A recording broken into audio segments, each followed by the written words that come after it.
So hey guys, welcome to another Warframe video, and today I want to take a look at the new Gazal Machete. So you can pick this baby up in the Tenno lab in your dojo, and it's not very expensive. The blueprint costs 15,000 credits, and to build it you will have to put in additional 20,000 credits, 2 argon crystals, 2,600 salvage, 1,900 alloy plates, and 1,400 plastids. The Gazal Machete is a mastery rank 5 weapon. It has an attack speed of 1.08 and it does the most damage out of all the machete, although that doesn't really say much because the machetes don't really do an awful lot of damage.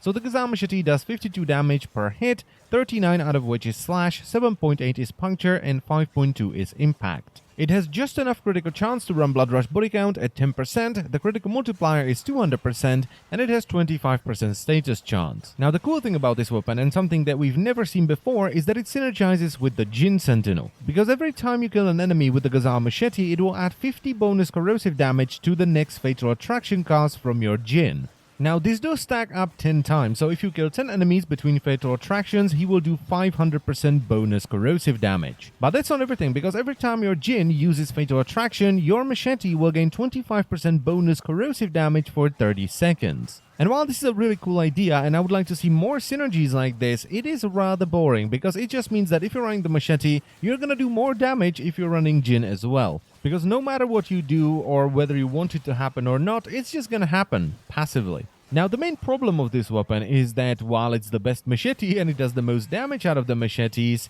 it's still a very mediocre weapon. Pretty much every melee weapon class has a better weapon than the Gazal Machete. And this makes me really sad because I'm one of those few people that actually enjoys playing with machetes, and I really like the Sundering Weave stance. But after playing with this weapon for a little bit and trying on different builds, the only build that performs well is Blood Rush body count. And that's not really because the weapon is good, but because Blood Rush body count is so much better than anything else in the game. If you go for a raw damage build, the damage output of this weapon is gonna fall off incredibly fast. A budget crit build with just True Steel and Organ Shatter is not worth it because it only has 10% crit chance, and the status build just doesn't do any damage whatsoever, so the only way to build this is with Blood Rush body count. But if you do build it for Blood Rush body count, the damage output is pretty decent. Now the Gazal Machete comes with 1 V as standard, and I've added 3 forma, which is 2 Vs and 1 dash. So as you probably know, the machetes only have one stance, which is Sundering Weave, which personally I really like, but I know that a lot of people very much dislike this stance, okay?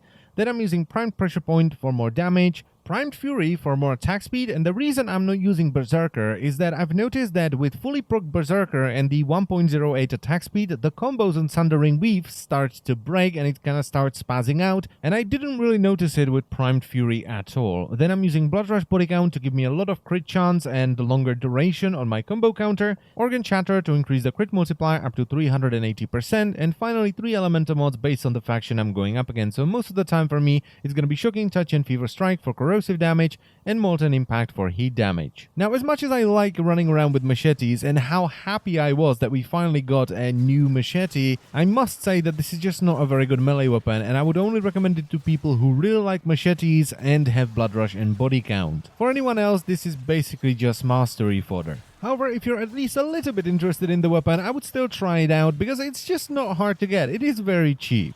And I mean, if you just want a really cool looking weapon to faff around with, this is pretty good. But as I've said already, if you want to take it versus higher level enemies, you will need Blood Rush and body count. And that's pretty much it for the video, so I thank you very much for watching as always, and I will see you next time. Bye bye!